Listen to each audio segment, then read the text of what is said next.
Well, you're longing to ride with me, wonderful. Maybe if you fulfill a few conditions, you will ride with me in the next few months. So let me set up something for you. You need strong arms to hold on, otherwise you will fly. So you need to do 54 Surya Namaskar.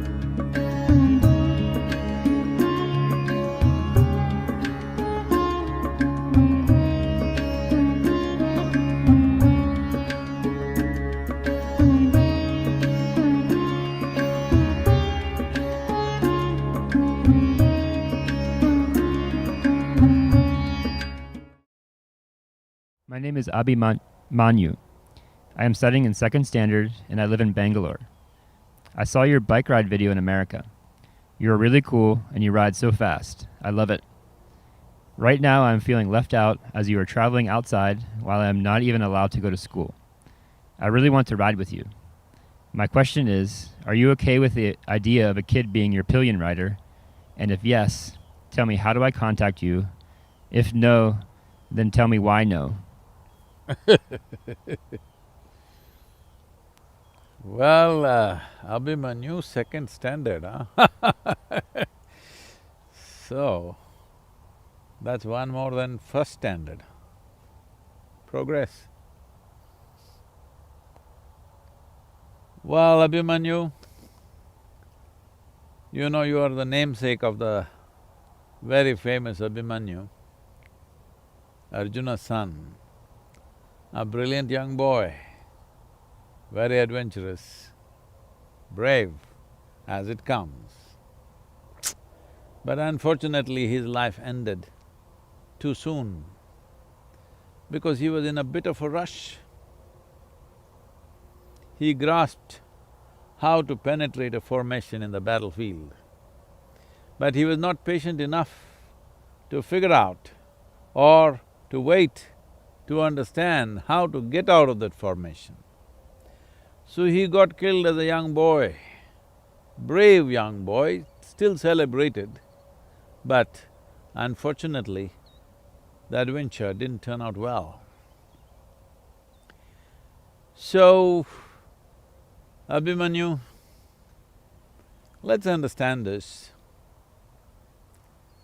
Well, you're longing to ride with me, wonderful. Maybe if you fulfill a few conditions, you will ride with me in the next few months.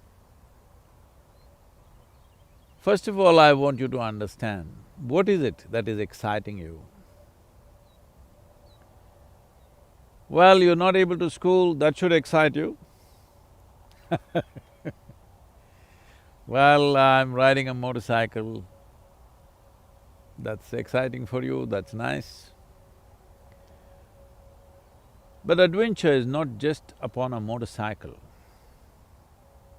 It's about going beyond limitations.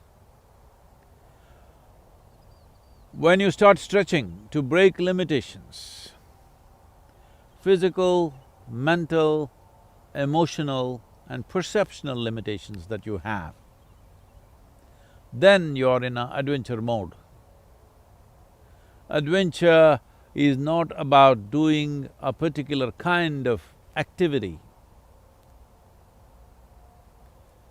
There is no specific activity that you can call as adventure.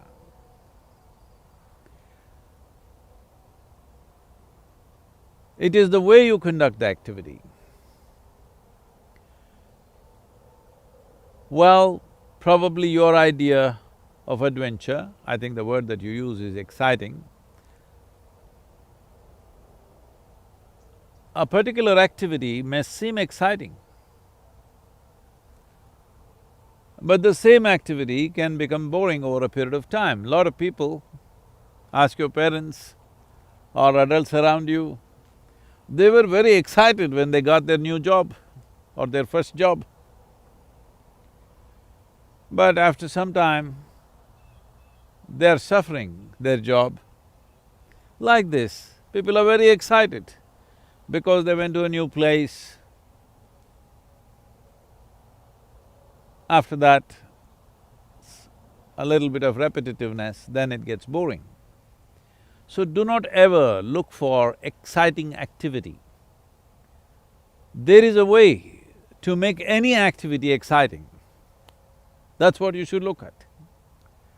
If you know how to make every activity that you perform exciting, small or big, doesn't matter littlest things in your life, you can make it very exciting.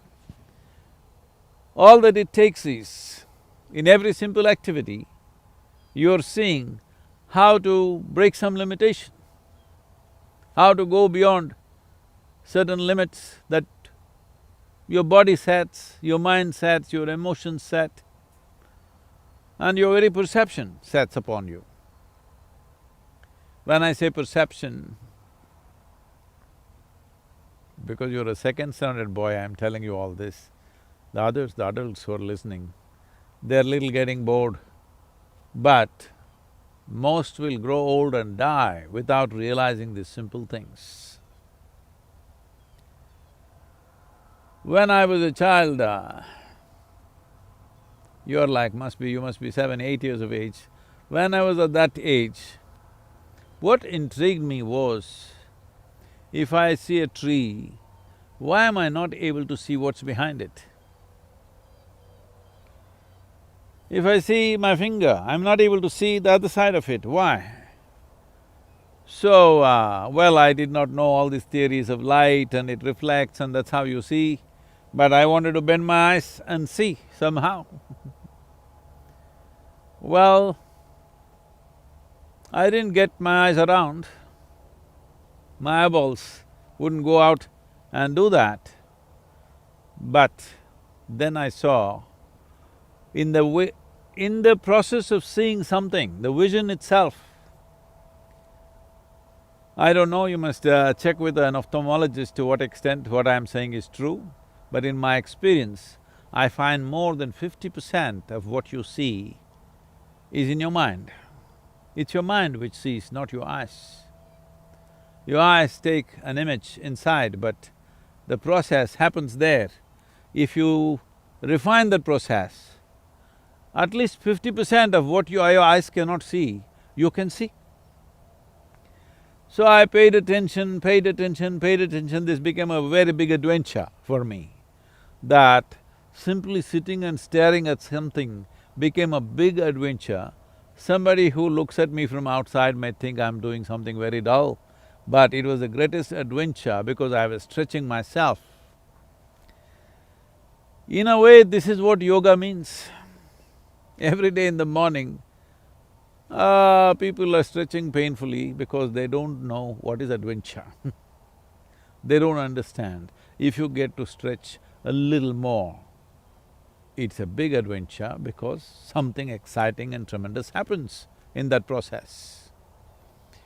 So adventure is not about looking for exciting things to do, adventure is about doing all the tiniest little things that we do in an exciting manner. So I want you to start this adventure right now. You being a little boy, I'm sure you're very fond of your mother. Just try this today, stretch your emotional limitations. Whoever is around you, doesn't matter, your neighbors, your friends, people on the street, man, woman, child, anybody. Try to look at all of them with the same fondness that you look upon your mother. I am saying, look at everybody who's walking on the street like they are your mothers. Very simple. Because our experience of life is unfortunately stymied or crippled or constipated by all kinds of concepts that we have. Once you're constantly in a mode to see how to go beyond where you are, you will cross rivers beyond bridges, you will cross oceans beyond ships. Above all,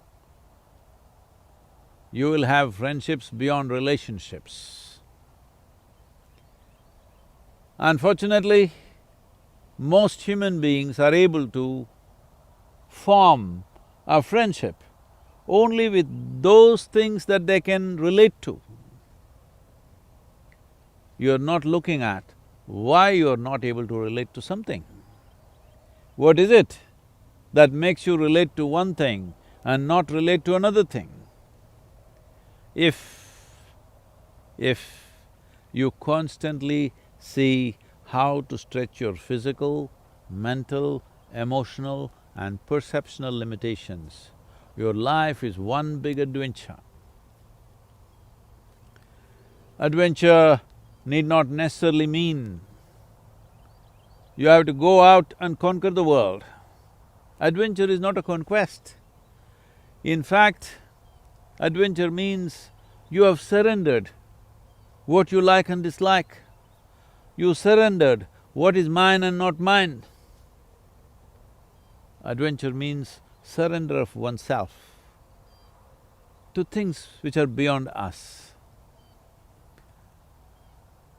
Climbing Mount Everest may look like a great adventure, yes it is, but straddling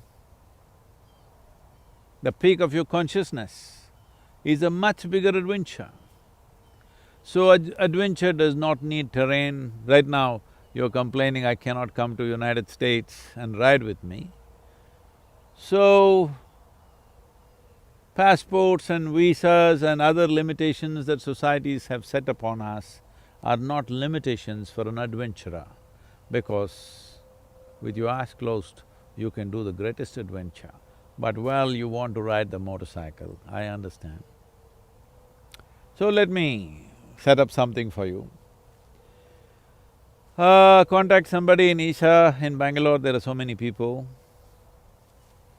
Learn a simple process, a physical process called Surya Shakti. If they're not teaching Surya Shakti, learn Surya Namaskar. You are 8 years of age. 54 Surya Namaskars you must do, not just one day. Start with 8, slowly increase it by 1 every day. After a week, hold it there for 3 to 4 days and again increase it by 1 every day. Like this you increase at your own pace. When you reach 54, inform us. I'm going to take you for a ride. How's that for you?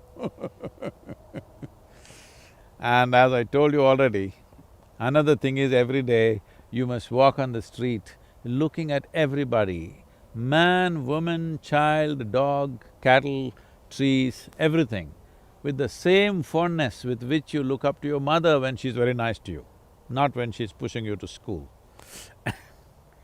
How you feel about her, like that you look at everybody. So you've broken the physical limitation and you've broken the emotional limitation. Other two things I'll excuse you because you got 50%, man, you can ride with me. And above all, if you ride with me, you need strong arms to hold on, otherwise you will fly. So you need to do 54 Surya Namaskars. When you're able to manage this every day, you're going to ride with me for sure. Okay? Is that good?